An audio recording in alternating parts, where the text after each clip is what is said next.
To that we are live. My name is Hankos Simon. This is Tokyo Tonight. Sorry I'm a minute or two late. As seems to happen every week when I turn on Streamlabs OBS, it forgot all my monitors and all the configurations were off, so I was just correcting that, of course. As you know, technical issues are not a bug, they are a feature of the show. Some of you might now have just caught just now. I was invited by Scott from Unrested to go and join a live stream he was doing with Victor, so I had a bit of fun talking for about 30 minutes, the final 30 minutes of his show. Looks like he's going to be doing a regular live stream at about 9 p.m, so a bit before this, talking about crime news and honestly stuff which I don't normally actually cover so much on Japan, so it's actually pretty good.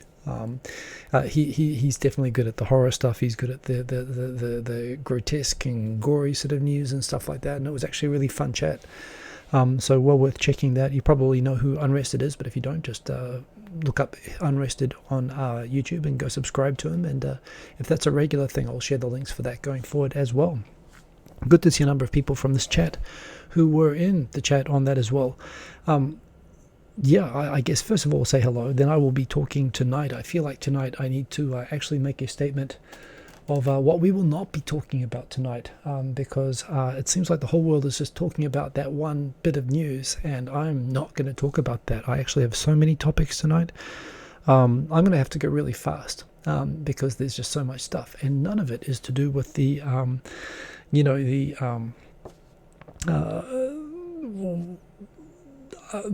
I've forgotten the name. What's that reality show with the I've never actually seen it. I just know about it. It's like the worst reality show ever, which is what I think America has become recently.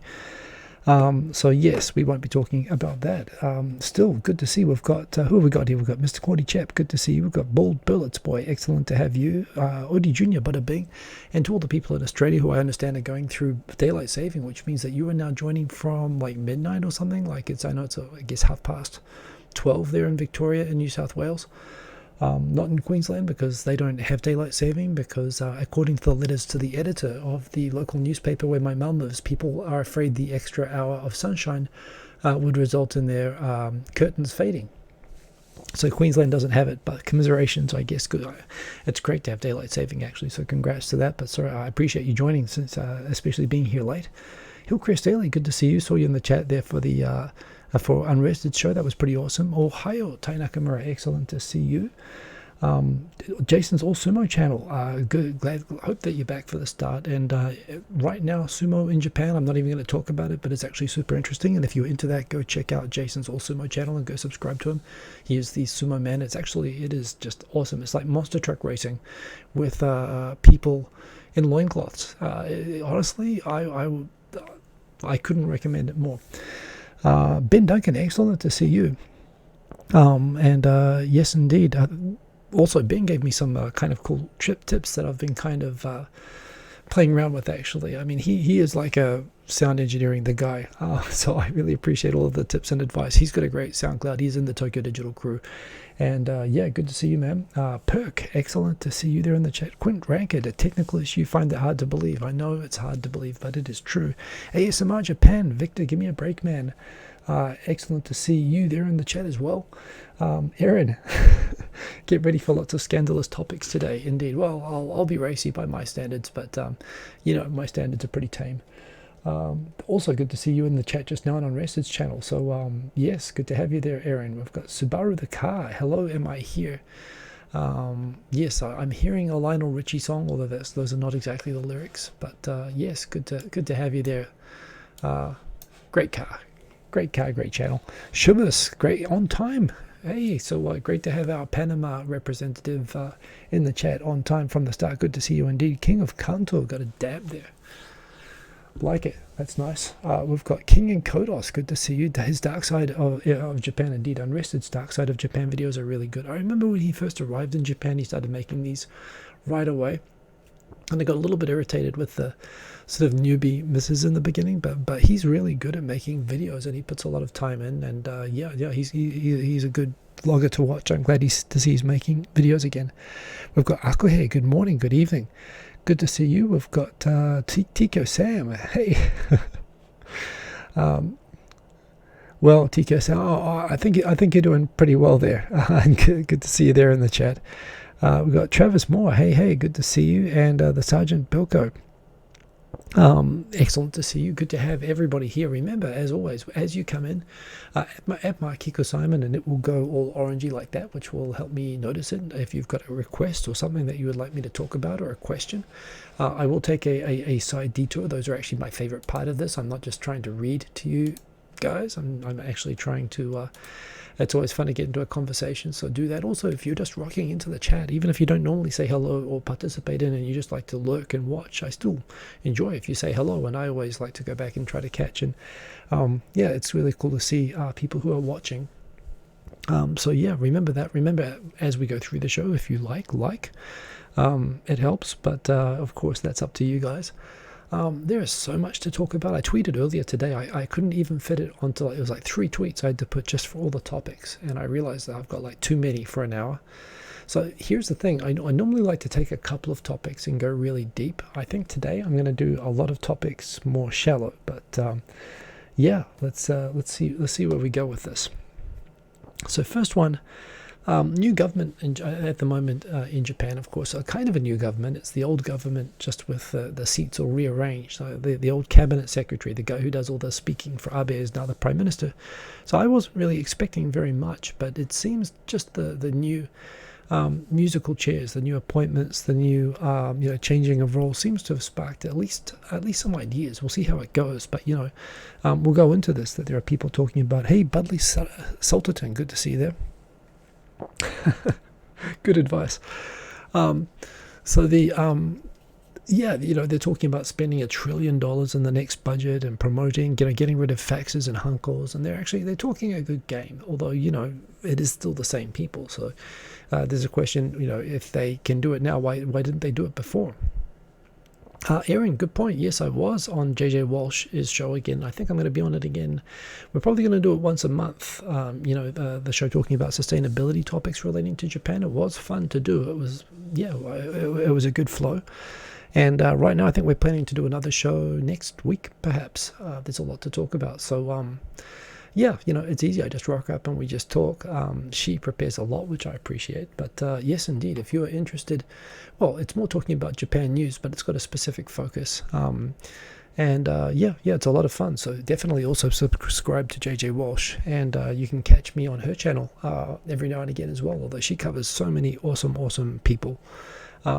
She's got a great channel. So yeah, well caught, Aaron. Thank you for calling that out. She does have an awesome show. She's got a very good way of interviewing people, that she prepares a lot, and she's very good at talking. I really appreciate that. She's got a really good rhythm where she'll kind of make it she helps me stop blabbering too long on a topic like I'm doing now. She'll jump in at the right time and move it along, and it's not in a way that's going over the top or, so yeah, I appreciate her doing that, the way that she runs it. So she's got a great podcast and YouTube channel. Go check that out. Coming back to this. So yeah, this is going to be challenging. I'm going to see if I can get this in on time, but there are so many stories tonight.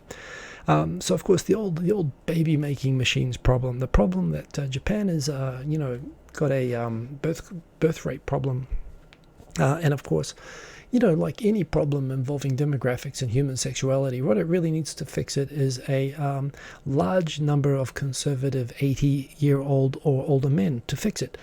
And of course the problems are obvious. Women just need to increase their output.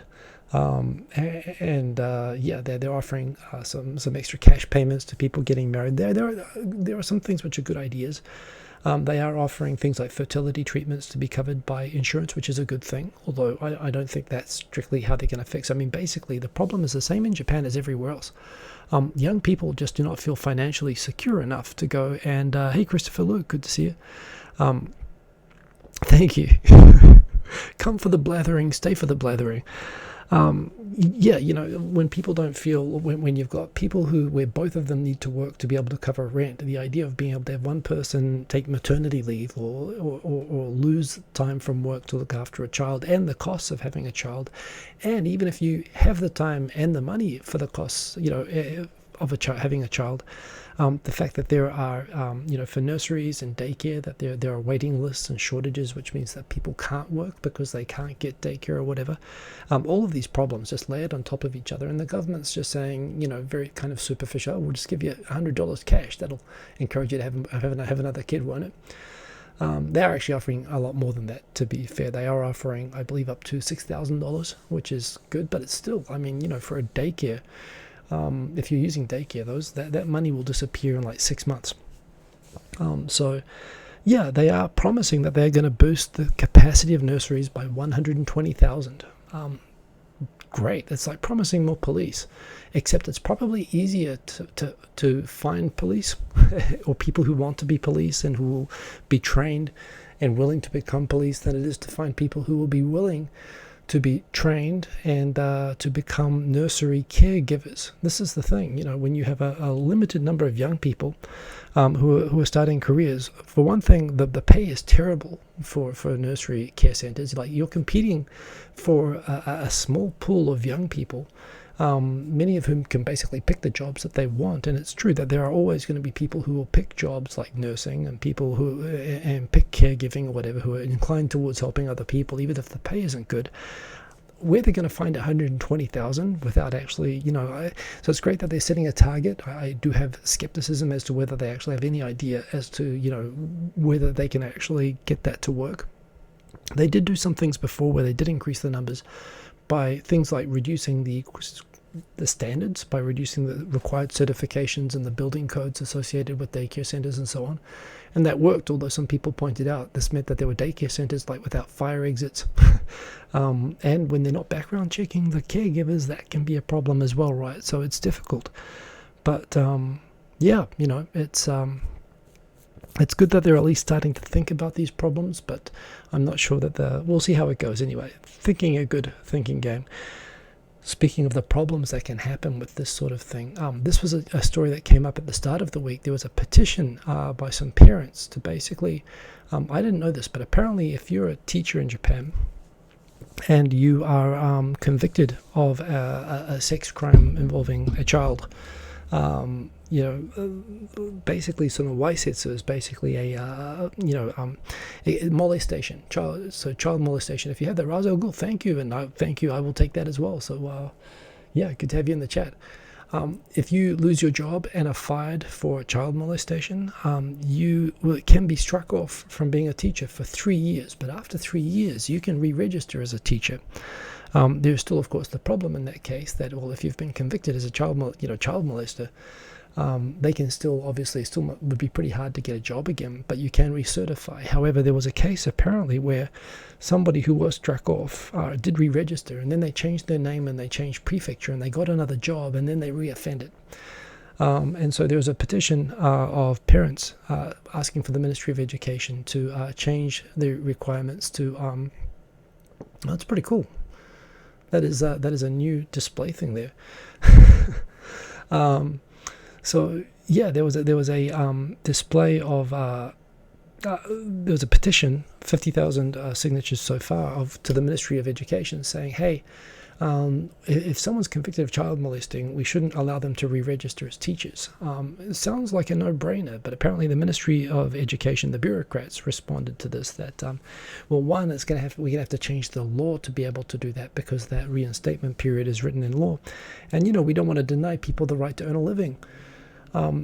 So it could be challenging. So they were kind of down pat on it, which kind of outraged all of Twitter and all of there was a lot of news coverage of this, to which an alarmed the Minister of Education said the next day, oh no, we're seriously looking at changing the law, so don't worry. So it looks like that law is going to change. I had no idea that you could actually be reinstated as a teacher even after being convicted of child molestation. So that's a horrible thing. But yes. And the idea as well that even when they raised what should have been such a no-brainer, that the Ministry of Education bureaucrats said, yeah, but a guy's got to earn a living, right? Doesn't seem to be the problem. So that was a thing that happened. Tokyo 503, see more people rocking in. Good to see you all here. Thank you for saying hello when you're rocking as well. Great to see you all. Common sense, indeed, we'll need to get the politicians involved. Yeah, oh man, Aaron, that is $800 a month. I was paying something similar to that, although I was, I was in an area where it was very expensive in Tokyo. But yeah, it was actually, it worked out that it was costing for my child's daycare way more than my university fees in New Zealand, which was kind of blowing my mind. I mean, it is what it is, right? We had to pay for it. But there are a lot of videos like this. You've seen these videos there on Twitter and Facebook, and people put them on YouTube of basically these animated statistical, like between 1900 and 2000 GDPs of countries or populations of countries. And there's a great one of these, which is the 10 most populous cities in the world ranking history. And look at this, even in 1997, number 1 and 2, Tokyo and Osaka. Now they're using generous measures of this. Clearly for Tokyo they are including Yokohama and Saitama and Chiba. So the population they're showing in 1997, Tokyo Prefecture has 14 million people, but the number that they're using in 1997 is 33, nearly 34 million. You can see just from the thumbnail. So that implies they're taking the cities which are all contiguous to Tokyo. It is all really one city. And I assume with Osaka they're doing the same, that they'd be including Kyoto and Kobe, which are essentially, they are basically like suburbs of Osaka, although they're different government entities. But really fun video to watch. So yeah, and fascinating just to see the shift between, like Western, between Paris and London being near the top. Tokyo, by the way, has just always been one of the biggest cities. Even going back into like the Middle Ages, Tokyo was an enormous city, like on a global scale. But seeing how now the numbers are really being dominated more and more by Indian and Chinese cities, I love these sorts of animations. In Japan, I mean, it's hey Neostar, good to see you. Been a while indeed, but yeah, welcome to not talking about stupid stuff. Well, some stupid stuff, but not stupid stuff from America, which is all that you can see otherwise. So yes, good to have you here in the chat. Japan Airlines is going to be announcing ladies and gentlemen in their cabin announcements, insensitivity to minority gender identities. Yeah, this is the thing I kind of like about Japan. There's no particular, while Japanese are generally quite conservative. Oh, thank you, Jasons. You don't have to. I do appreciate it. So thank you for that. One thing I've talked about this many times, that I like. One thing I like Japan on LGBTQ and all the other issues that you have, is that although you do have social conservatism, you've got a sense of tradition, and you've got all people who would prefer that Taro married Mariko and had some kids, no matter sort of what their preferences were. Generally speaking, there isn't like the moral sort of the thing that you get with Christianity of sort of self-righteous bigotry. This idea that if God says that it's wrong to do it, then it's then we can be like KKK with you. We'll be nice to everybody, but the moment you break a rule, we all get a free pass to turn into a-holes. You don't have that in Japan. They don't have that dimension of a code of morality which says it's immoral to be a certain type of person. And so it means that when these discussions come up about same-sex marriage, as well as things like simple announcements like this that can affect different kinds of identity groups. Yeah, it makes the news, but it's not really controversial, and you don't have weird people being angry again. I mean, of course, you'll always 120 million people. There's probably a couple of people angry at it, but nothing that you really notice in the society. Pretty much everyone you talk to sees no problem with this, and it's actually something about Japanese as well. I think in European languages, even in English, English is less than European languages. In European languages, every single thing, tables, chairs, pens, everything has a gender attached to it. So it's really hard to separate for Europeans the idea that everything is binary. Sometimes Latin is actually 3. You can actually have neuter, masculine, feminine. Most European languages are just black and white, masculine, feminine. But English has this as well. It's a legacy of the sort of way that the language is set up, that everything is programmed. And so, the way that you address people is Mr. or Mrs. or Miss or whatever. Everything's got this idea that it's really important to associate and identify gender with everything. And that's not a feature of Japanese. While it's true that there are words, there's types of grammar and words that women will use stylistically, there isn't this idea of everything having a gender. And, there are generally ways of addressing people. Of course, there are chans and kuns and stuff like that for boys and girls. But generally speaking, people are associated with neutral terms. So it's not controversial to do this sort of thing, which I like about Japan. That said, I didn't include it in here, but there was an LDP representative who, Mio Sugita was back. Man, I didn't include her thing either. She actually said some stupid thing, I think I said last week, about how women lie about sexual assault all the time. And she in the past has also said that she's against LGBTQ people because if they're not having kids, they're not being productive for society. Which is horrible and wrong from all sorts of... that's just such a stupid thing to say. She was actually justifying it on the basis of productivity, which is to say, well, what about people who don't have children or can't have children, or, it was just such a stupid thing to say. And it was roundly condemned by everyone, including even the LDP. A local politician from the from the LDP, not the LGB, the LDP this week, in Adachi ward in Tokyo, said something similar. He said... if everybody, I think I've said this before, but he recently got called out and publicly punished by the LDP for this, I believe, for saying if everybody becomes LGBTQ, then Adachi-ku will have no people left. He was a confused old man, and I don't know, he was worried that if we recognize gay people, everyone's going to become gay, and somehow Adachi's going to disappear from that. There was a lot going on with the statement, but yes, again, he was actually worried that somehow, it was literally people being afraid in the West that if we acknowledge it, then it might make me that or something, the law is the only thing sustaining their frail sense of self-identity. So a lot going on with the debate in general, but in Japan it's moving forward in a pretty straightforward way, and this is another good sign. Anyway, I've got to move faster. Yeah, and by the way, another good point, which I must admit, I struggle to keep up with the appropriate level of woke nowadays. But yes, sex is biological, and it is, well, of course there is such a thing as intersex. There are people who obviously physiologically and biologically can be both. But generally, sex is something that is biological and scientifically can be ascertained, but identity, gender is a social construct, and it is identity oriented. And in a society, people can identify with a gender that's different to their biological sex, and all good, as far as I'm concerned. But so sex is definitely clear. Gender, why should we care? Why should it, in terms of why should we be so offended as to not recognize it? Anyway, so in that sense, ladies and gentlemen, who cares? If they were talking about sex, about biology, it would be, hello, all people with boy bits and girl bits, which really I don't think would work as a greeting in any culture. So there you go. Next topic, man, how am I going to get through this? It is I'm 25 minutes and I've covered 3 stories, and I've got 30 stories. Let's keep going. In Setagaya Ward in Tokyo, one of the leafy, lovely suburbs in... I just noticed Aaron's comment, and I've completely lost my train of thought. Thanks, Aaron. Back to the show. In Setagaya Ward, lovely place with lots of trees, I was about to say, although don't tell Aaron that.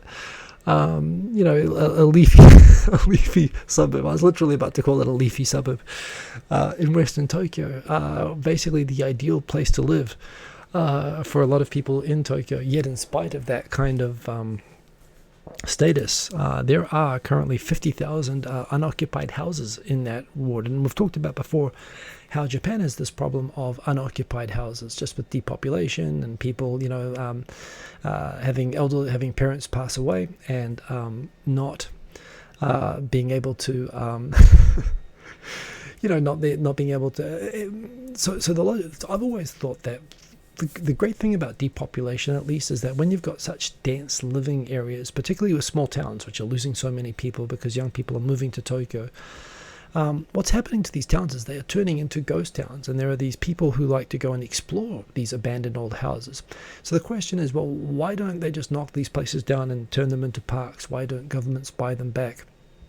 Why don't people just redevelop them or leave the land open so it can be used for something, have a park for kids, improve the living space for the people living there and make those towns desirable to attract people again. The reason it doesn't happen is that under the tax code in Japan, it's actually you get penalized for having vacant or undeveloped land. If you have a house on a piece of land, you'll have to pay penalty taxes if you knock it down.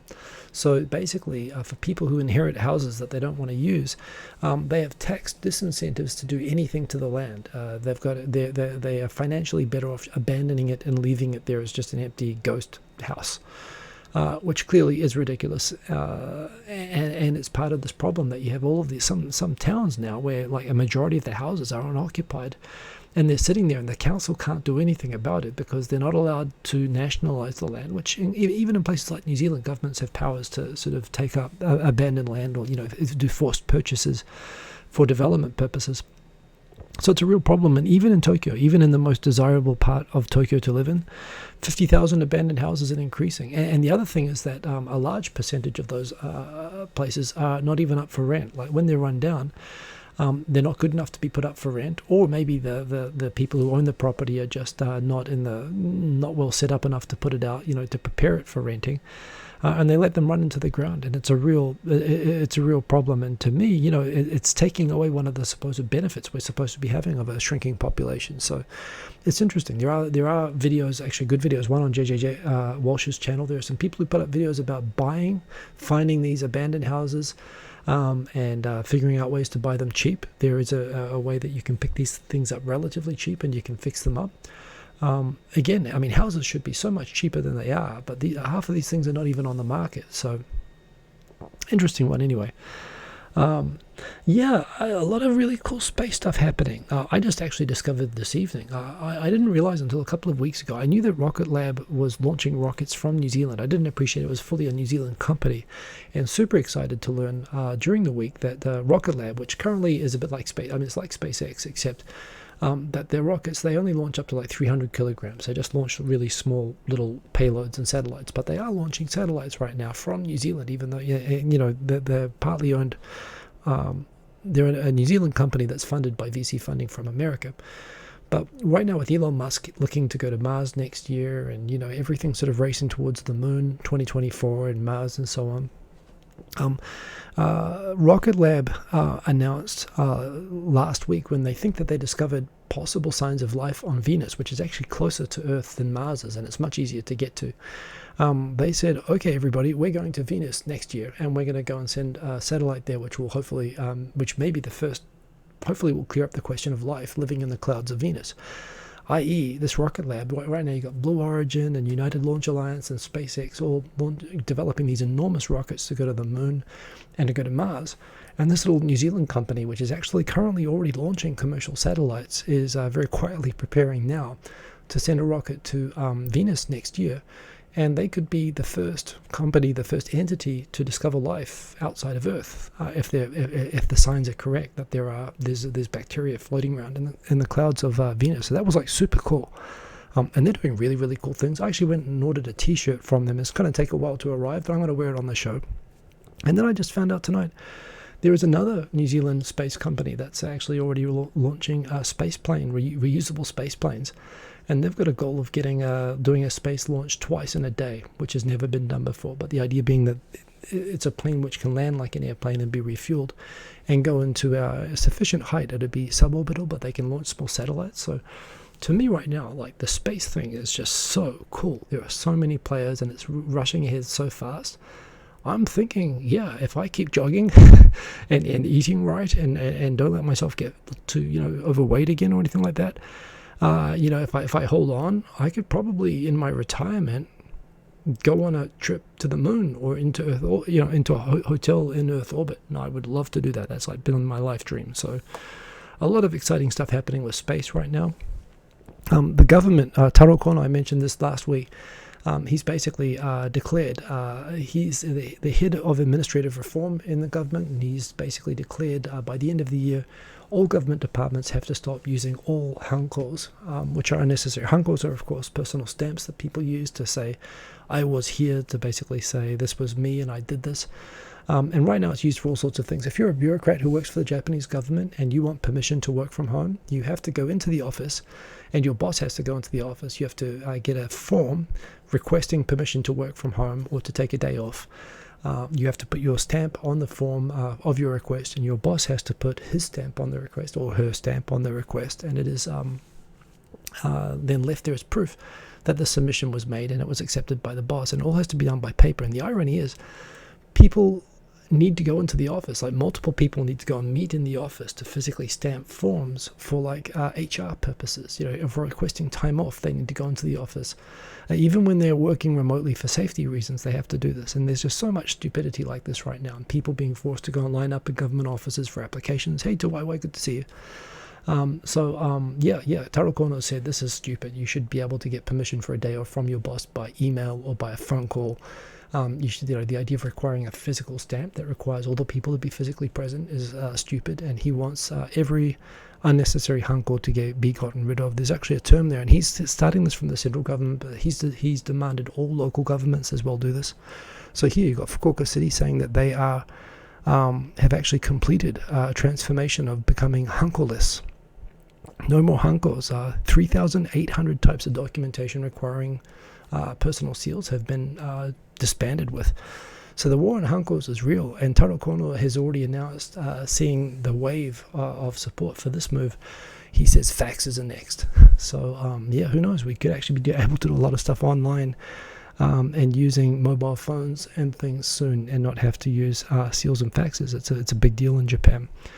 YouTube being YouTube, I don't like to beat up on Google too much. I appreciate that they make this whole thing available.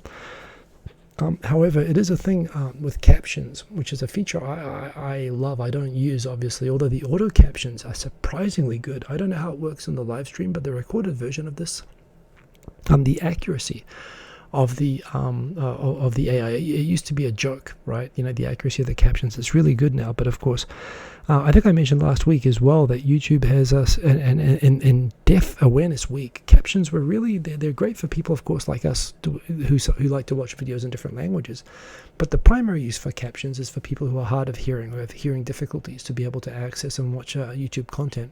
And one of the best ways to make your own content as a content creator available to people who have difficulty hearing is crowd captions, which is basically, a lot of YouTubers in Japan use this, where bigger channels will allow fans and people who watch the channel to submit captions that they make. Apparently, two problems with it from YouTube's perspective. One, there apparently is an abuse and spam problem. There are people who have put sort of mischievous captions in. But the other thing is that, it seems that YouTube and Google has really gotten into the habit of just killing anything that doesn't look commercial or big enough, to be justified on a sort of a mass scale, even if it's really beneficial and helpful to a small group of people. And they've said it's not being used enough, but it's being used by enough people that some people are hurting from this. YouTube has suggested a third-party site which can, which you can use to be able to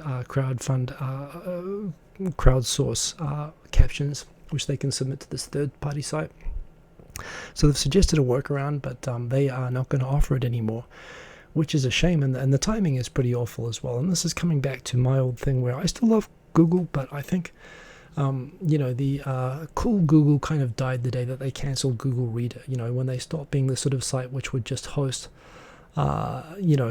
services because they were cool and they were useful. They had to actually turn $1 after that, and that was kind of a shame. So hey, Tawaiwa, it's pretty cool that you've done rugby subtitles or English subtitles for rugby. I'd be sort of into that. The dirty Hungarian phrase book is real. Yeah, indeed. The J Vlog. Good to see you, the J Vlog. And Naruru, good to see you as well. Yes, indeed. It appears that happened. And Clank Gun to 72. The auto captions are a joke, but yeah, if you look at it right now, the neural, it's getting smarter and smarter. It's scary. I noticed when it was like for me, and I don't have like an American accent, and it was scarily accurate. So yeah, it's pretty interesting, isn't it? It is coming along, but at the same time, we're not quite all the way there, and it's a bit of a shame that they killed that feature. Here's some scary news, although a little bit, I guess, given context, it requires a bit of self-awareness as well. Right now, according to this, a quarter of US adults now get their news from YouTube. Isn't that terrifying? Well, I do my best to help, but obviously, I don't know. I mean, seriously, I don't know that YouTube is the best. I get my news from RSS and from Twitter, from trusted sources on Twitter, and I do try to get diverse sources, and I encourage other people to do that. I don't know that TV is really the best place to get news anymore. Well, I feel lucky in Japan that NHK is still pretty decent. But in America, like when I see CNN, I mean, CNN was bad before I came to Japan in the 1990s. It was good when it started out. But, seeing all the Fox and MSNBC and CNN, it's not even the political slant of the news that's a problem. It's just the simplicity and the sound bites and the fact that they fired journalists who used to go out and find stories, and instead they substituted the time. They found out it was cheaper to just get extremist talking heads to argue in a studio, and that's what news became. To me, that's where TV went to hell, and I suppose YouTube has a lot of that boiled down into vlogs. There are people out there, I mean, who, for me, I mean, Philip DeFranco, he inspired me to start YouTube back in 2005. There are people out there who still, I think, actually do better at trying to gather balanced news and balanced views and present them in a reasonable way than I think a lot of commercial news does. That said, of course, the idea that people are gathering their news from YouTube alone is kind of scary, and there are a lot of there's a lot of trash out there, so be careful. My mission here, I share my links, and definitely I do appreciate people coming here, but obviously inform yourselves, and I try to provide material to help you with that, at least vis-a-vis Japan. But it's and scary news from TechCrunch. Thank you for watching. What can I say? Like and subscribe. A dumb story, or no, not a dumb story, a story about a dumb thing. Foreign policy, a snooty newsletter for diplomats. This is kind of something I've complained about a few times, and I could go deep into this, but I won't because we have too many topics to go into. Hey, Tech Art 2, good to see you. This thing about the way that, again, you talk about problems with the Western news coverage and political coverage as well. It sort of is like when you look at examples, there is this tendency to look at Japan and South Korea and Taiwan and Vietnam like they're some kind of an anomaly. Like, I don't know, the assumption that Japan is doing better because they bow a lot, because they're obedient, because they're, that horrible term sheeple that people throw around for like Asians being obedient. Pretty offensive stereotypes, actually. And if you live here, you know that they're not totally true. And again, maybe I've lived here too long. But to me, not being an asshole doesn't make you a sheeple. It just makes you not an asshole, right? But yes, so a lot of when they look at cases of successful cases, when you hear about good cases and bad cases of COVID-19 handling, and people talk about Germany versus Sweden versus UK versus Spain versus Brazil versus whatever, and they don't talk about the most successful countries. And the point made in this article is basically that there's a lot of actual good lessons to be learned from how South Korea and Taiwan and even Japan, have actually handled it. And yet those are often dismissed based on assumptions that this is to do with Confucianism and to do with the idea, for example, in South Korea, which is very different to Japan. In South Korea, they have this really intrusive, personal identifiable information tracking, contact tracing things, which people have said, well, they submit to government surveillance in South Korea because they're an obedient Confucianist culture, and that would never work in a Western society. And again, the correct statement, this is nonsense. But yeah, there's a thing where there's a lot of lessons to be learned out of Asia, and I think the mentality that is kind of like, well, that's interesting, but they're different, and it's a different situation, is kind of, to me, it reeks a little bit of the old colonial kind of idea that people who look like me, who sit in Europe and America, even well-intentioned people, even liberals who consider themselves sort of enlightened, they're still, you're either a colonialist sort of preaching that you should be like us, or they're enlightened where they want to be like white saviors. They want to go and work in the they want to go work for NGOs, sort of helping people build schools in impoverished South Korea or something like that. Both perspectives are kind of offensive, even if one is more well-intentioned than the other. And the result is that by not realizing that you're the ones, you should be letting the Asians come and build the schools for you. Seriously, like even in rich countries, the mentality that we can't learn from Asians, I think is there, and I kind of see it in all sorts of subtle ways. When people looking in, and I'm sitting here and I'm like, well, look, there's a whole bunch of interesting experience and lessons and so on that you could take here. And why is Japan and Taiwan, why are we always excluded from the discussion of how to deal with this thing in other countries? So yeah, it should be a no-brainer, the point here in the story, but it's a good reminder actually that it's strange, and it's probably happening for a subliminal reason, that there are just assumptions that somehow Western countries, the Asian countries, are somehow culturally so different that they don't have lessons that are applicable for Western countries. When you think about how much Asian countries have been influenced by Western countries, even in spite of the culture difference, the idea that it can't flow the other way is kind of patronizing. So yeah, it's a really well-written article. I recommend people read it, and yes, indeed. You missed Kyushoku. It must have been a pretty good Kyushoku. NTT to take over Docomo, the largest mobile phone company in Japan, is going to be taken over by NTT, and it's going to be delisted from the stock market. Great if you have the stock, because they're going to pay a 40% premium. I don't have the stock, so I don't really care. But they're saying that they're going to basically take it private, because the Ministry of Internal Affairs wants them to lower mobile phone fees, and they want to basically start preparing for... Japan's kind of missed the boat with 5G, where US and Chinese companies have really gotten the lead on 5G technology, which, no, for those of you who have asked, some people have asked this before, do I think that there are health risks, and is there any possible link between COVID-19 and 5G? Absolutely not. I work with that technology, and it's awesome. And it's wonderful, and I can't wait for it to come. NTT, realizing that they kind of lost out on that when they've dominated some of the earlier cycles of wireless technology, they want to double down and invest in 6G. And in order to do that, they want to take NTT private. Yes, thank you for that offensive emoji, Sergeant Boko. I see that the algorithm is learning there. It's actually now triggering emojis, so that's pretty good. Project Veritas. Yes, okay, now I'm seeing. So anyway, that's an interesting thing.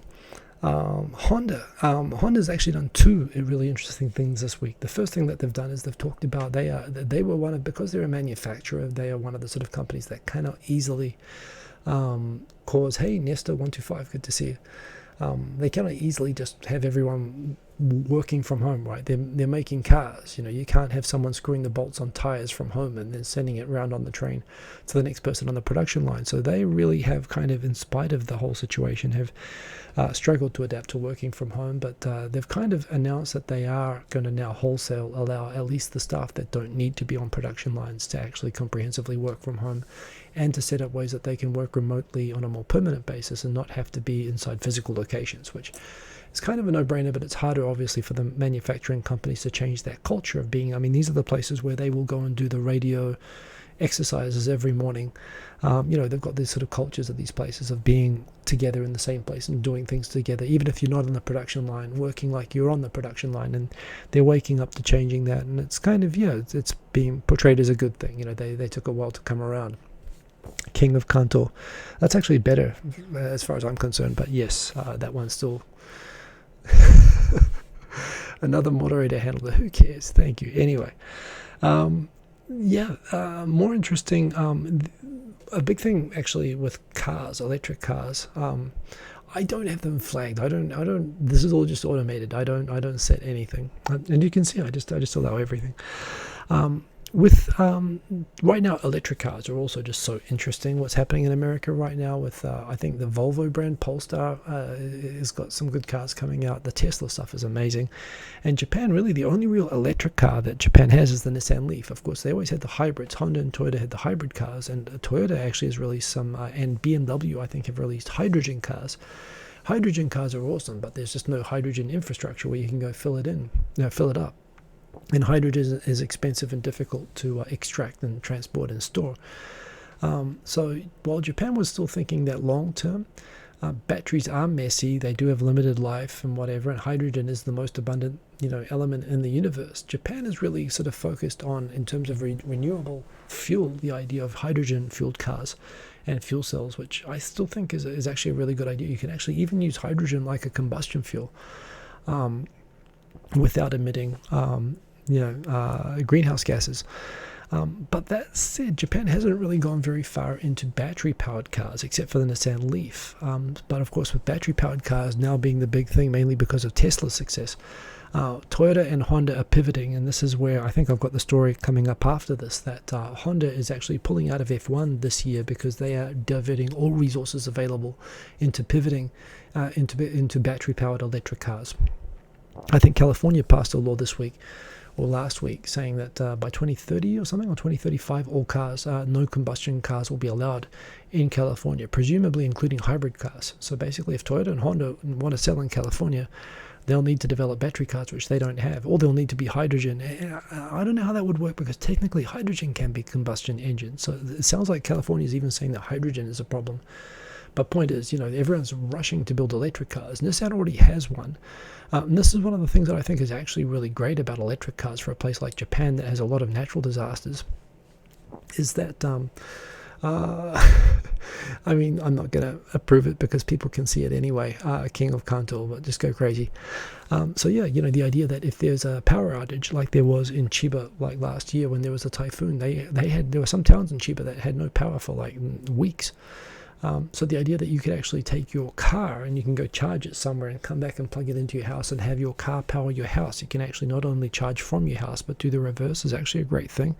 And Nissan is actually kind of showcasing this kind of benefit by developing a special disaster relief version of its car that can do this. But I can think among the many reasons that electric and battery powered cars are awesome and why I can't wait for them all to sort of switch over. And this is what I talk about with JJ Walsh, who drives a Tesla. It's kind of like, again, Japan is kind of behind on this, but I'm really interested to see how they catch up. At the same time, I also really actually think hydrogen cars are going to be awesome. Now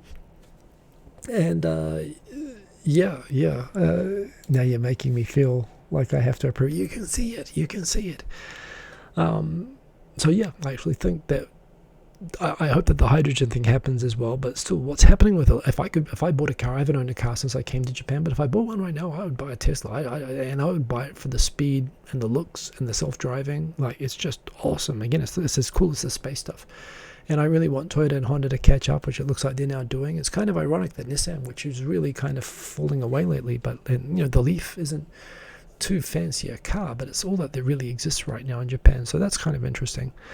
On Mars, this is kind of interesting. They found some water lakes on Mars under the poles. We're basically underground or under glacial ice. They found these lakes. If there's water, generally the assumption is that there's life. The problem being that apparently on Earth, there is a brine index. If the water is above a certain degree of saltiness on Earth, they can't sustain life. The lakes on Mars are presumed to be like way saltier than is actually able to support life as we know it. But to go all Spock on you, who knows? Still super exciting, the idea of going to Mars, and the idea that there almost certainly has to be some kind of small, at least fossilized, but probably wouldn't be surprising if there was some sort of life there as well. But also the fact that there's all this water and ice and so on, which means that you can get hydrogen, you can get fuel, and you can actually set up and live there permanently. But that's a thing that can happen. So it's all really, really moving fast right now, and that is exciting. On the Hanko war that I mentioned before, getting rid of all the Hankos, Yamanashi Prefecture is outraged. That guy, who I think is the Yamanashi governor, 47 prefectures, so it's hard to keep track of all the governors in Japan. But that is the Yamanashi governor. Yamanashi, I always thought of as just being famous for Ribena type wine, Japanese wine. It is the grape growing capital of Japan, and it is actually really fun to drive out to Yamanashi, and you can pick grapes. You can pick, actually they've got heaps of orchards and stuff like that, and it's really close to Mount Fuji, so if you live in Tokyo, it's great for a day trip. Although the wines, well, they're getting better, but generally speaking, it's just basically grape juice with alcohol in it.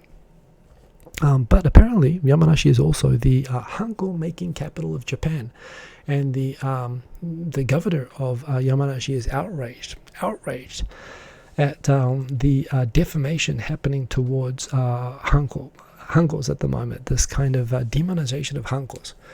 And he sort of is worried about the economy of his prefecture, making all of the cool Hankos for people and saying, hey, let's just cut it out with all of the bad mouthing of Hankos, and let's distinguish important personal seals from day-to-day stamps. So the forces, the Hanko lobby is trying to fight back, but it is actually amazing the momentum that is going behind the current efforts to stamp out Hankos, and good on that. SpaceX, more cool stuff. SpaceX has already launched dozens of satellites, and they're planning to launch thousands, as is Blue Origin, as is one other company, OneWeb, I think.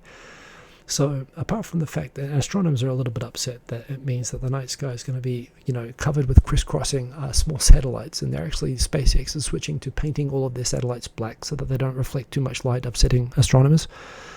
But the result of this is going to be, even now, within the US, for things like emergency workers and so on, they're going to allow free internet connectivity for emergency services. So which again, for communication purposes and information purposes and so on, for people fighting fires, is sort of invaluable.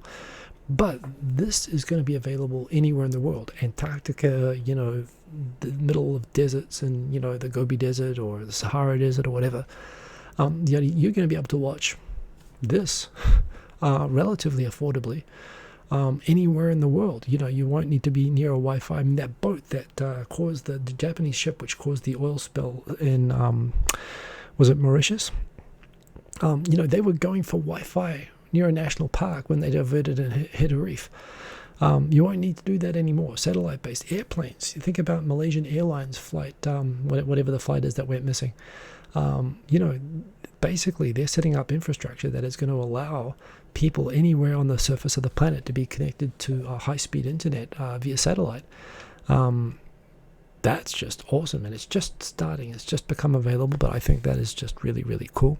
The government is not only getting rid of Hankos, but they are looking to get rid of all the paperwork and paper records and digitize everything and unify all the databases, which is what most countries have done like 20, 30 years ago. In Japan, they're still doing so much by paper. The pension records, the patent records, the tax records, everything is still done and managed by paper and not digitized. It's long overdue. They still run on 1970s and 1980s Unix mainframes. They don't even run on Windows servers. So there's a big push to get things onto the latest forms of infrastructure, particularly cloud, and not just custom supercomputers like before. And they're asking for $1 trillion to be able to, basically spend on digitizing and improving IT systems and interconnectivity. MH370, thank you, Quentin Rackett. So, I'm in IT. This is long overdue. It's so frustrating how every time there's an earthquake in Japan, and the local government puts up an emergency information like web page, and the web page crashes because everyone accesses it once because they're running the web page off a little server that's kept in the back of the office. They're not using any robust or redundant infrastructure. They've got terrible security. They've got terrible record retention. They lost half of the paper pension records. So that guy Hirai-san, the man who likes crocodiles, he's got $1 trillion, which he's going to spend on updating Japan government's IT, which is desperately needed and long overdue, and is awesome. And like, it's not just awesome. It's not just awesome because working in IT stands to benefit, but really, Japan has so much to benefit from doing this. So that's kind of exciting to me. There's Taro Kono declares war on the fax machine and the Hanko. So he's going crazy. He's a character, actually, I must admit. I don't dislike crocodile guy or this guy. Like, at least they're doing good things, which is more than I can see anywhere else in the government. So yeah, let them go crazy. Japanese, at the moment, maternity leave in Japan, you can take up to 12 months maternity leave. And like I was saying before, how Japan is not gender specific on a lot of things. Quint Rankit, I'll come back before I jump into this. Quint Rankit has a question. How are they planning on backing things up? Well, right now, most records are kept on paper records, and where they do digitize records, like for example for mainframe stored systems like the patent office or the pension system, they're basically done on magnetic tape drives, and those magnetic tapes are stored in warehouses, and those themselves degrade, and this is again how records get lost. So of course, if you're looking for on-premise style, if you're looking to actually set up your own data centers and your own backup, of course they can do that. They can go and buy a whole bunch of data centers, and they have to keep maintaining the hardware. But it's highly likely that a lot of systems will remain on mainframe and keep using old-fashioned tape backups. But yeah, what the government's talking about is they have actually announced from last year a cloud first, that all new systems have to be built up, at least have to check from a redundancy, backup, and cost perspective and security perspective on using cloud-based systems first. And the idea of a cloud-based system being, if you're using a hyperscale cloud, that data is automatically stored in multiple places at once, and that there's multiple layers of redundancy built in. It makes it harder to lose data. Hey, cool, Hoshino, good to see you, long time no see. That you actually have multiple layers of redundancy and backup built in, as well as the fact that it's cheaper. It makes it basically impossible. It makes it a lot harder to lose than it would do if you've just got it on one tape sitting in a warehouse. So yeah, the backup thing is part of the factoring in of the cloud first strategy, which the government is pushing. Although right now everything below the cabinet level is using IT manuals, which prescribe that you can only procure IT for mainframes. So they have to rewrite all of the manuals. It's going to be a big mountain to climb. But yeah, I don't know why it centers you, but there you go, sharing that with the world. We've got King of Kanto, time to start a corporation and set up databases. It's a good time, and if you've got certification on Azure or AWS or Google Cloud or even Oracle or the Fujitsu Cloud or whatever, if you've got skills in that, or you go get those certifications, it's good money right now anywhere outside of Japan, and it's about to be huge money in Japan right now. There's a shortage of the skills, so yeah, I think it's a great time to be in that industry. Anyway, paternity leave, as I was coming back to, we call it paternity leave and maternity leave because English sucks and it's sexist, and we require genders for everything. In Japan, it's funny, the maternity leave, 12 months exists, but it's not actually restricted just to women. It is child care leave, and men can take it too. The only thing is that the actual rate at which men take paternity leave is currently 7%. So the Keidanren, the main business lobby, has actually said, Ben Duncan, if there was any ambiguity about why it was censored before, it's now gone, and yeah, it was pretty clear in that case. Nonetheless, we're all friends here. So yeah, the Keidanren is actually going to push more coercive, basically because companies men feel like they can't take it, or companies put pressure on men that they expect not to take it. So yeah, Keidanren is going to push its members, which are the top representative companies in Japan, to actually set targets to try to raise the rate of adoption for paternity leave. By the way, I asked for paternity leave, and I was told that I was going to get it when I was working at an American company. And at the last minute, I was told, no, they've changed their mind. They don't want to get. They don't think men should have paternity leave, maternity leave, paternity leave. Yeah. So yeah, I got turned down. It was not just a Japanese company problem. Of course, in America, the fact that they give maternity leave like for 2 weeks or something in some cases, like crazy. I don't know how women can barely walk at that point, let alone paternity leave. So Japan is kind of by some measures doing quite well, that you can have paid maternity leave for sometimes 18, 24 months. And it's available for men, it's just not used. But even at the standards that it has, Japan is looking to improve, so that is a good thing. The Go-To travel campaign started, or we're coming up on time, but I started 2 minutes late. I'm going to push through. Just started this last week, and there are lots of people traveling. I must admit, after like 7 months on unofficial lockdown, people are people are definitely traveling. People are definitely getting a bit stir crazy, and I think there's a lot of people who are, at least people are being thoughtful about how they travel, and they're not being idiots. They're wearing masks. They're trying to think about social distancing, but at the same time, they're driving. They're doing things to sort of try to keep safe and safe from others, but at the same time, people feel like taking vacations. And this go-to travel thing, although I think it's probably going to increase the spread of COVID-19, at the same time, I'm sympathetic to people that want to take trips and that do so responsibly. And yeah, the government, and there's a lot of businesses that really are in a lot of danger from this, and so the government is offering subsidies for it. And as much as I railed against the idea that the government wants to save people by giving them money to move around, when that sort of is against the whole idea of kind of trying to lock down.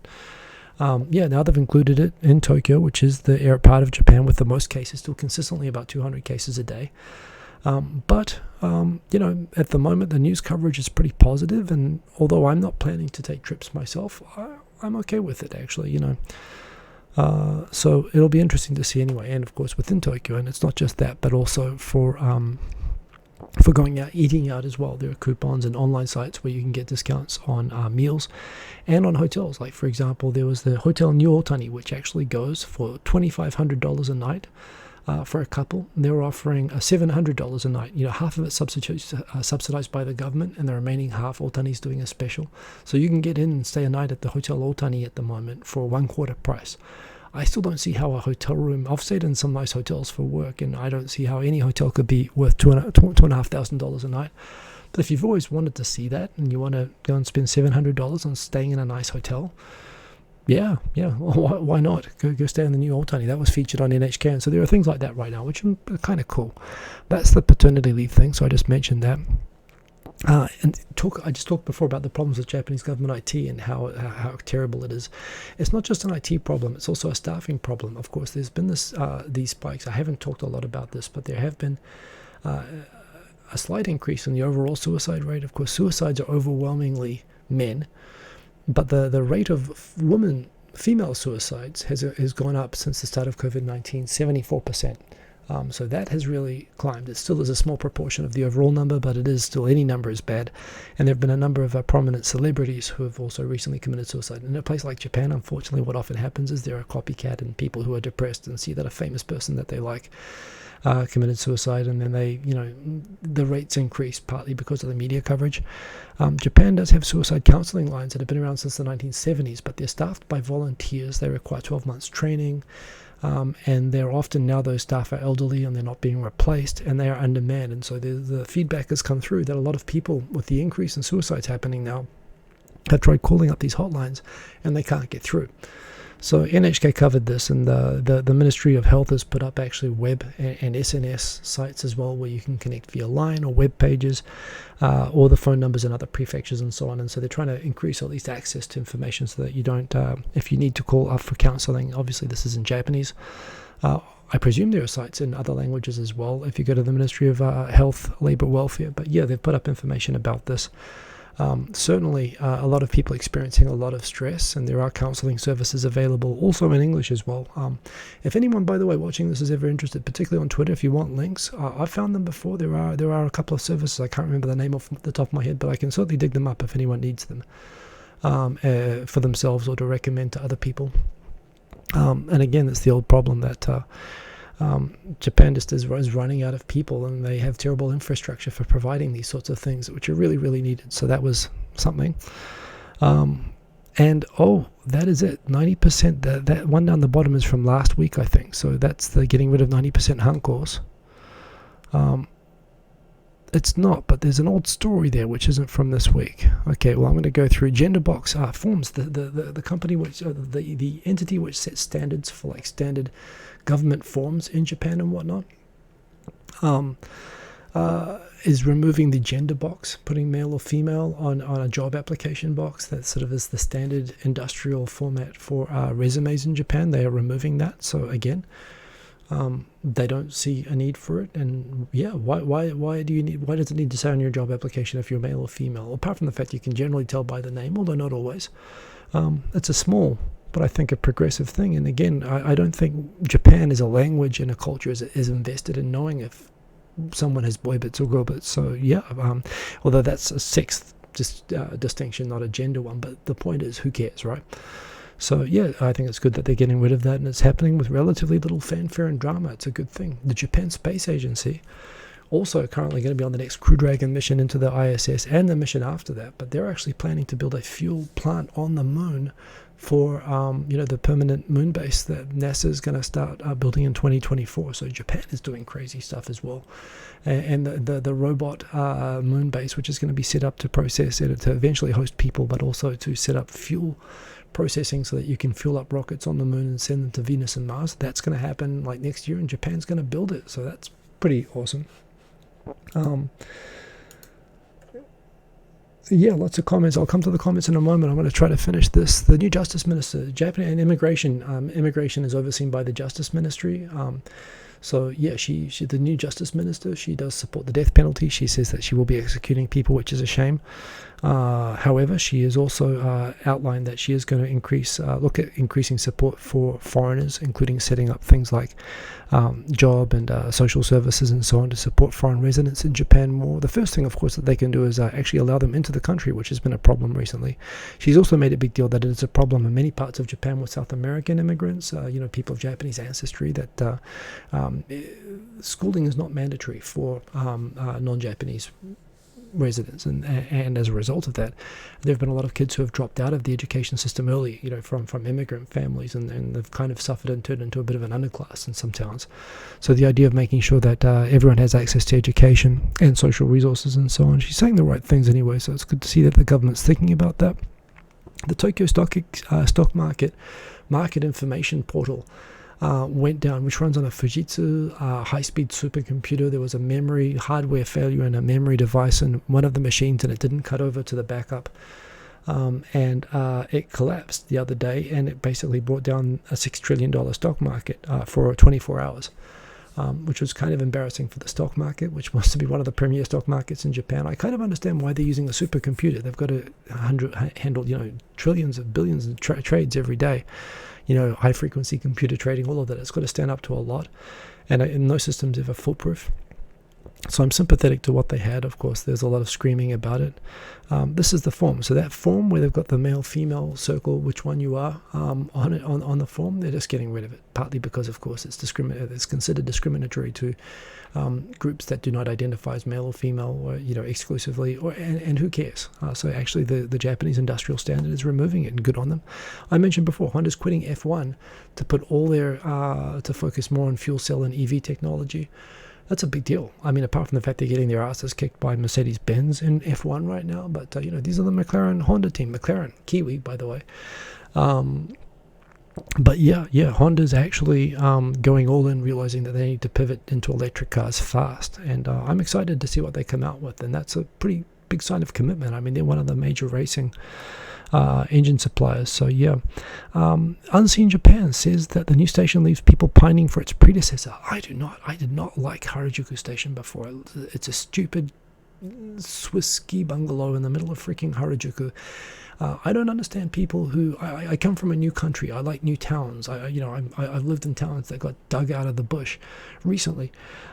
So I like the new stuff in Japan, and this idea of clinging on to like old buildings, especially when they don't make sense, and especially when they're not even local. To put that on the top of a ski field, if you ask me. The new building doesn't have any character, but the point with the old building was that it couldn't fit the people, like on a busy day, like for Hanami or whatever, people could not physically cram through it. And it was actually dangerous. I am not nostalgic for that station at all, but some people are. Screw them. Keidanren, doing more good things. There's all this great news this week. Keidanren is also going to be setting, as well as, apart from wanting to increase the number of men taking paternity leave, they are also setting a target for their members. And these members are companies like Honda, Toyota, Sony, all the top companies in Japan. They're setting a goal of having 40% female managers. Hard to do because so many women are just directed at the hiring point into like temp staffing and office staff and tea lady roles that are kind of gender defined and have no career advancement path. The percentage of women that go into paths with career advancement, and then the number of those women that get married, often within the company, and then quit because they want to become mums or whatever, or housewives, or they're forced to become mums and housewives, and they're not allowed back into the company. I mean, so the number of women who are in positions to become managers, that's the real problem. It's one thing just to set a number and say, hey, yeah, let's just make 40% women managers. Let's make that a goal. How they're going to get to it is the real challenge, because there's a lot of structural problems at the moment. Companies are sincerely tackling this. When you say diversity in Japan, when you say diversity in America, you talk about, racial diversity and so on, cultural diversity. In Japan, the real focus on this right now is gender, and there's a huge deficit to overcome. So it's a good start. The way that things happen in Japan is that rather than leading with a law that threatens to punish people if they don't meet a goal, they have voluntary goals first, and once most people are on target for the goal, then they make the goal mandatory. This is what happened with things like smoking. It took a long time, but it's taken hold. It did take too long. I hope that this is going to be like smoking, that Keidanren is going to lead off with voluntary goals, and it'll get the buy-in, that it'll become solid enough that they can then set harder goals later on. We'll see how it goes, but it's the right idea. Not Armitage, Pompeo is about to come to Japan, where he's going to try to get an election win for a bit of a boost for Trump by getting Japan to cough up. Right now, Japan pays something like 90% of U.S. costs, personnel and base costs for U.S. Forces hosted in Japan. One of the highest contributing proportions of any country that hosts U.S. troops. And remember, Japan was hosting those troops in part because those troops are here to defend Japan, but mainly because it doesn't have a choice. Mainly because the US have occupied Japan after World War II and turned Japan into a massive base, and it uses Japan as a forward base for defending US interests in Asia, in Korea, China, Taiwan, Philippines, South China Sea. Japan is its sort of fortress, and and Japan willingly pays most of those costs already, more than any other country. And yet Trump wants to, as I've said before, take advantage of that position that America has here of sort of having Japan as a de facto protectorate to get more money out of it, to say that he got more money out of Japan. And Japan is, at least for 1 year, now sending a signal that it's probably going to cooperate. So Pompeo, he's cancelled his planned trips to South Korea and Mongolia, but hearing the sound of shaking loose change in Japan's pockets, he is coming to Japan. And it looks like we're probably going to pay America more protection money for 1 year. And I hope that doesn't set a precedent that Japan regrets, but we'll see. That's Taro Kono saying we're getting rid of faxes next. Good on him. A whole generation of people who couldn't get stable employment, or are basically underpaid or whatever, the lost generation, the people who joined the workforce from the mid-1990s, many of whom are still now only surviving, living with their parents and not able to marry or do anything. That kind of sucks. And there was a big scandal this week that Japan has a science council, basically a council of advisors, of scientists who advise the Japanese government. And they had, since like the 1950s or something, the system has always worked. The law is that the council will recommend new appointees from distinguished people from all fields of science, and the Prime Minister will sign off on the appointments as a formality. The intention, apparently, at the time that they passed the original law, that the Prime Minister is never actually supposed to interfere or actually make his own judgments as to who will be selected, but the selections are recommended by the committee for new members, and the Prime Minister signs off. However, in this year's appointments for the Science Council, or whatever it is, there are 106 nominees, but something like 105 nominees, but 6 of those nominees included scientists and academics who have been critical of the government in the last year. And Suga, the new Prime Minister, said, well, screw those guys. 99 of you are okay, but these 6, I don't like their faces. I'm not approving them. And it's the first time a Prime Minister has ever refused to admit nominated scientists. So right now there's some screaming by the opposition and from the Science Council that is the government attempting to apply political pressure and to sway the scientific advisors by curtailing nominations. It's kind of the sort of thing you'd expect Abe to do. Maybe Abe was planning to do this, but Suga did it anyway, and it's caused a bit of a scandal and some protests and so on. So that's a thing. That's the Hankos thing, and that's the show. Boom. Well, I went pretty fast, and I'm not that far. I'm about as far over as I normally go. So a quick look at comments. Time to start corporation setup databases. Indeed. There was a killer indeed who was on Twitter advertising for people who were suicide to help them, and he was actually brutally murdering them and claiming that it was consensual. That was a horrible thing that indeed happened. Quint Ranked. That's right, that people They had a unique defense that it was a murder by contract or consent, which is the same as the doctors who did a euthanasia case recently. So they're using that defense, but we'll see. Apparently the person who did it said himself that although they came to him suicidal, they often changed their mind, but he did it anyway. He admitted to that, although, again, Japanese confessions can also be a bit of a mixed bag. Yep.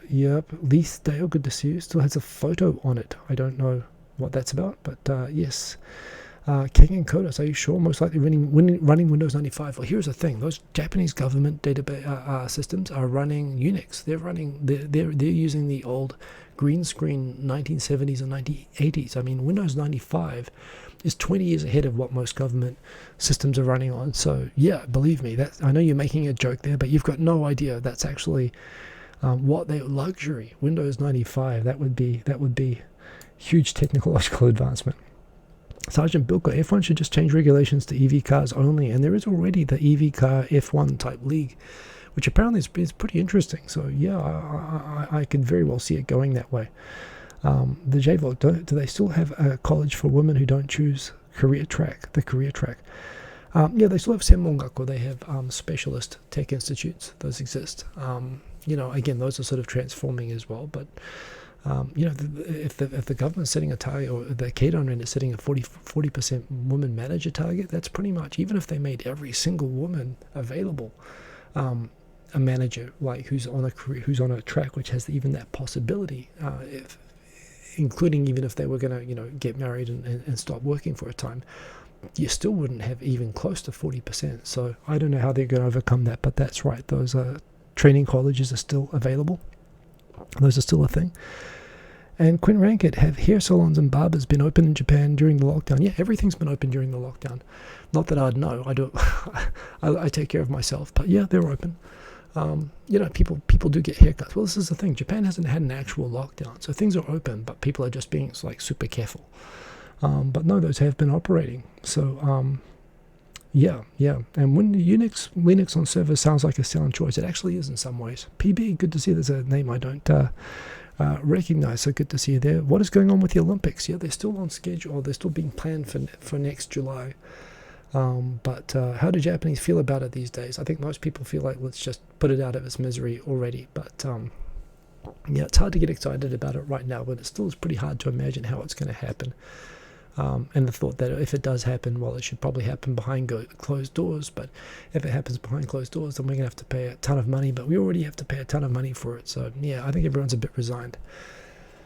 That's the show. Well, it went for a long time, but there are a lot of topics. And look at that. We got through all of that. Tons of interesting stuff and not a single piece of crap about what's happening in where about who. So I hope you enjoyed that. Remember, here at 10:30 p.m. Japan Standard Time every Sunday night, or wherever you are in your part of the world. If you like the show, remember to click on like. It does help. And awesome to see you all. And follow me on Twitter hey, Musashi Ma, good to see you. Remember, you can follow me on Twitter if you ever want to chat, if you ever want to follow these news stories as they happen during the week. I tweet them all, and I like the odd conversation there, but otherwise I am here every Sunday night. Check out my SoundCloud. I made a new track today. It's kind of crappy, but I was playing around with the keyboard. I would like to get the show shorter so that I can actually go back to doing live tracks. I've got the keyboard actually all set up that I can actually jam anytime right now, so we'll get to that. But too much cool stuff happening in the world right now. Happy to share it with you. Have a good week, everybody. Keep cool till after school. Like if you like, and peace. Booyah. Boom. Have a good night, everyone. End stream.